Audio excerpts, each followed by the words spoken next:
Je vais commenter une vidéo de Training Life, donc là il montre ce qu'il mange dans une journée. Salut tout le monde, j'espère que vous êtes en pleine forme. C'est Jérémy, coach sportif vegan. Bienvenue sur Training Life. On se retrouve aujourd'hui pour une vidéo, une journée dans mon assiette. Aujourd'hui, ça va être très simple. Je vais te montrer ce que je fais. Donc en gros, je vais faire le même repas midi et soir.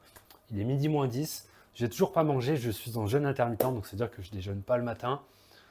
Je m'entraîne directement et puis ensuite je vais manger. Pour ce midi, on va déjà démarrer. Je vais prendre la caméra, je vais te montrer un petit peu mieux. On va démarrer ce midi avec une courge butternut. Ça, c'est de saison. Ok, donc c'est parfait. Très intéressant pour les vitamines et les minéraux. Donc ça va être très simple. Ouais, il parle un peu de vitamines et minéraux, mais si on veut vraiment chercher les vitamines et les minéraux, on va plus les trouver dans les produits animaux.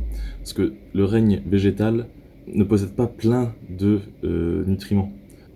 Rien qu'en vitamines, il manque la B12, la D, la A, et pour ce qui est des minéraux, ben, il n'y a pas de fer héminique dans les plantes. Moi, je me vois bien là la couper en deux. Ensuite, la mettre au four. Ok. Ensuite, à côté, donc, je vais choisir 2 à 3 légumes. Donc, on est parti sur des poireaux. Voilà. Après, on a de l'aubergine. Donc ça va être pour toujours le repas du midi et le repas du soir. Donc on a ça, une courge, poireaux, aubergine ici. On va ajouter 2 oignons. Je ne sais pas trop comment je vais les faire. Je vais te montrer. Ouais, moi je sais comment il va les faire, il va les cuire et les assaisonner. Parce que ça, brut, même pas forcément cru, mais brut, juste comme ça, tout seul dans la poêle, c'est immangeable. C'est vraiment pas appétant, donc il faut mettre plein d'artifices pour pouvoir vraiment les consommer et qu'ils soient appétants. Donc là, en fait, on est pas mal en termes de vitamines et de minéraux. Ensuite, on va enchaîner avec des protéines et des glucides. Donc très simplement, on va ajouter hop, des protéines de soja texturées. Ça, c'est une excellente source de protéines. Quasi 50 grammes, je crois que c'est ça, hein, 50 grammes de protéines pour 100 grammes si je ne me trompe pas. Hop, on peut regarder rapidement. Protéines, ouais, je sais pas si on va voir. Ouais, si je zoome, on voit 48,5 grammes de protéines pour 100 grammes, c'est juste énorme. Voilà, donc on a. Et maintenant, il nous faut des glucides. Donc les glucides, c'est quoi? Le riz. Voilà, tout simplement. Là, on a des protéines et des glucides et les vitamines et minéraux qui sont ici. Donc c'est pas tout, je vais aussi mettre des tomates séchées, très intéressant ça. Si je me souviens bien, c'est assez riche en fer les tomates séchées, donc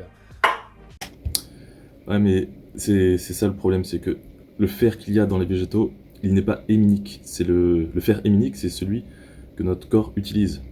Donc, s'il y a du fer dans les tomates, le corps va devoir convertir ce fer pour qu'il soit vraiment utilisable par le corps. Et généralement, convertir un nutriment, ça se fait pas forcément toujours très bien.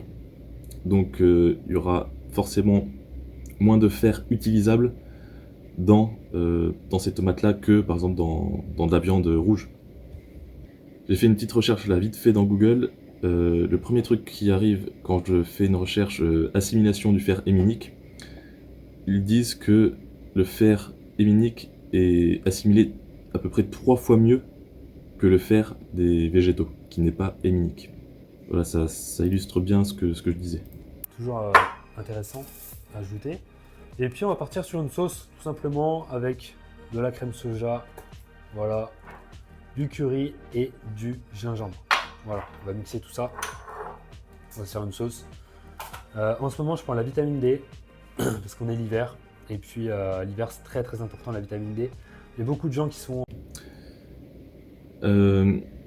Ouais, alors en fait, là sur son paquet, il y a marqué vitamine D3. Sauf que la D3, c'est de la vitamine D qu'on trouve chez les animaux. Dans le règne végétal, la vitamine D est sous forme D2. Et donc nous, pour pouvoir utiliser cette vitamine D2, on est obligé de, là aussi, la transformer en D3. Donc, s'il est vegan, c'est pas un complément alimentaire vegan. J'ai fait une recherche là aussi, et cette vitamine-là particulière, elle est faite avec de la laine de mouton. En fait, les moutons, ils sécrètent une sorte de graisse, un peu comme nous et le sébum. C'est leur sébum à eux. Et donc, et ça va sur le poil sur la laine. Je crois que ça leur permet d'avoir une laine étanche. Et dans ce gras-là, il y a de la vitamine D3.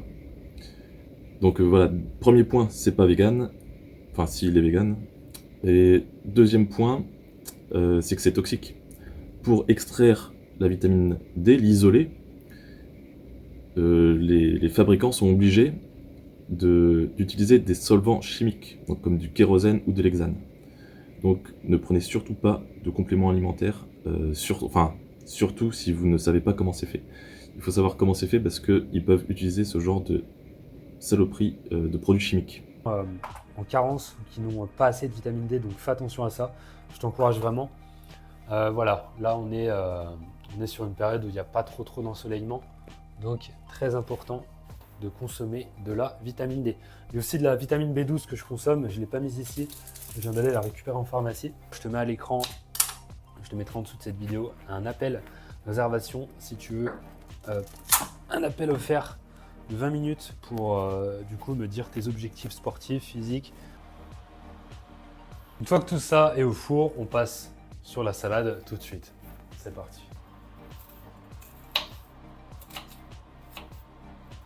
J'adore la salade, je trouve ça délicieux. Donc on est parti sur une salade que je vais faire la même pour le midi et le soir aussi. Donc on a de la salade verte, de la laitue, du chou qui me reste. Je vais le consommer cru, très intéressant cru aussi pour les vitamines, les minéraux. Ensuite on a une orange. Ça c'est super pour faire une sauce salade un petit peu originale. D'ailleurs je vais la mettre ici parce que c'est avec la sauce.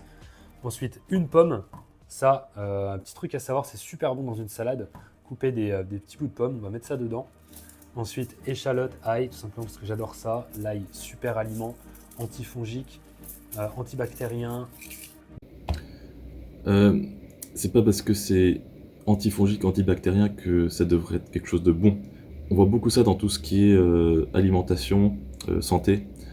C'est l'ail qui est mis en avant parce que c'est antifongique, antibactérien. Mais c'est pas une bonne chose. Parce que nous, on est composé de beaucoup plus de bactéries que de cellules. Donc si on mange un aliment qui est antibactérien, ça va poser problème.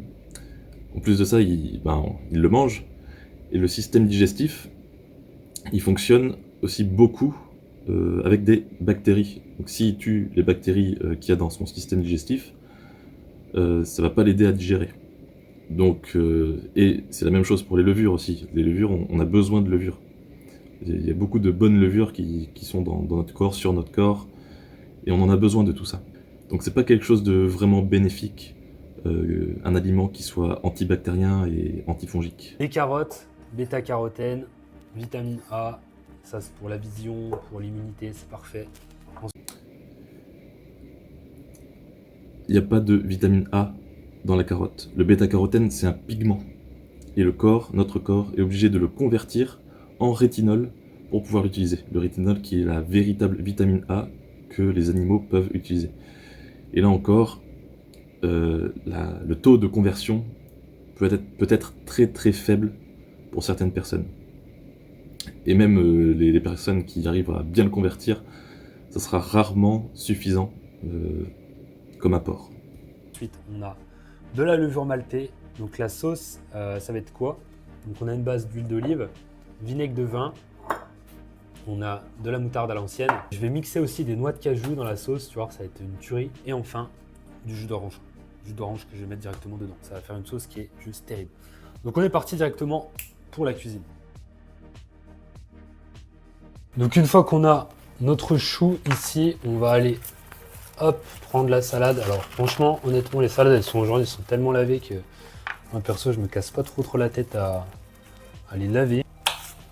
On vient mettre des petits bouts de salade dedans. Qu'est-ce que je dis? N'importe quoi. On vient mettre des bouts de salade dans la salade. On vient mettre de la pomme. Et pas de la pomme d'Adam, bien sûr.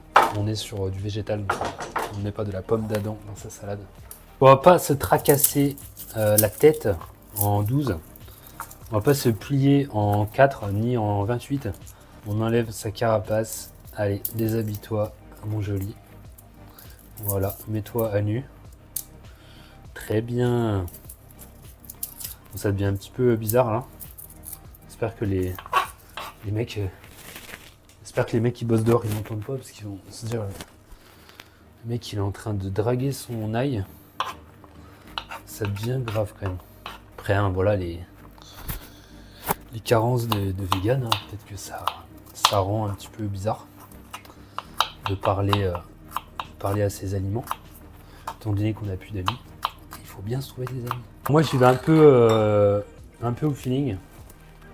Et puis après, je rajoute. Ah, je déteste ce bruit. J'ai pas choisi le bon bol parce que je suis obligé d'arrêter pour vous parler. Sinon, vous allez rien entendre. Mais bon, ça va le faire. N'oublie pas, hop, boum boum, on va mettre les jus d'orange et de citron dans la sauce. Voilà, très bien.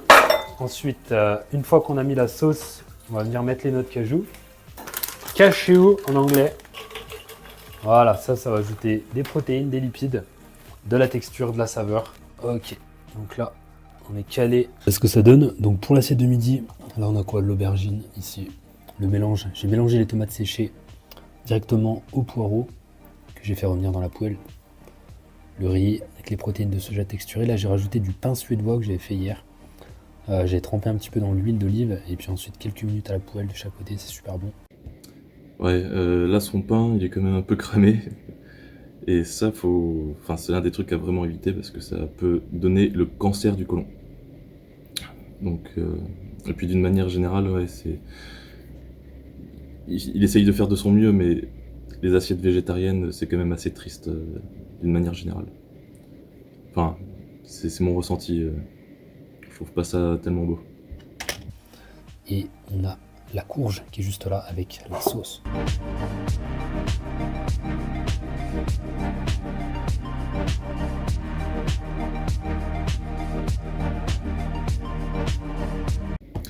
Et la sauce là, elle ressemble quand même un peu à quelque chose comme de la crème. Donc ça témoigne d'une envie qu'il a vraiment au fond de lui, c'est d'avoir eu quelque chose qui soit comme du gras animal. Moi c'était mon cas quand j'étais végétarien, je pouvais pas m'empêcher, vers la fin de mon végétarisme, d'acheter des pots de glace d'1 demi-litre et puis je me les enfilais dans la journée. Je mangeais 1 demi-litre de glace comme ça. Parce que mon corps avait vraiment, vraiment envie et besoin de gras animal.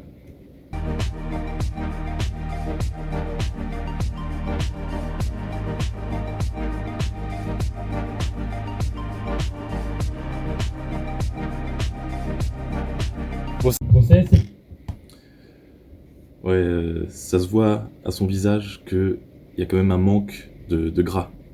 Il a les yeux un peu renfoncés, les tempes un peu creusées, les joues aussi. Enfin, ça se voit qu'il n'est pas très gros, qu'il n'a pas beaucoup de gras sur lui. Donc manger du gras animal, ça lui ferait du bien. En plus de ça, j'ai un peu le même problème, toujours un peu, mais ça s'améliore très doucement. Mais il a d'assez vilaines cernes, c'est assez noir sous ses yeux. Donc il doit être vraiment fatigué, à mon avis peut-être le foie aussi doit avoir morflé. Après ça veut rien dire, peut-être qu'il était pire avant et que là il s'est amélioré, mais je pense vraiment pas, je suis quasiment prêt à parier que il était bien pire, il était bien mieux il y a 10 ans que maintenant. Allez, c'est parti pour le footing.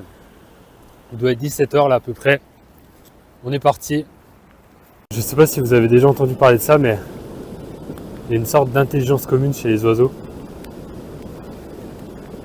Une sorte de conscience commune qui fait qu'ils arrivent à se déplacer comme s'ils étaient une seule unité, un seul être. Et ça se transmet. Donc le repas de ce soir. Ouais, au moins il a l'air assez proche de la nature. Il veut garder un peu ce contact-là.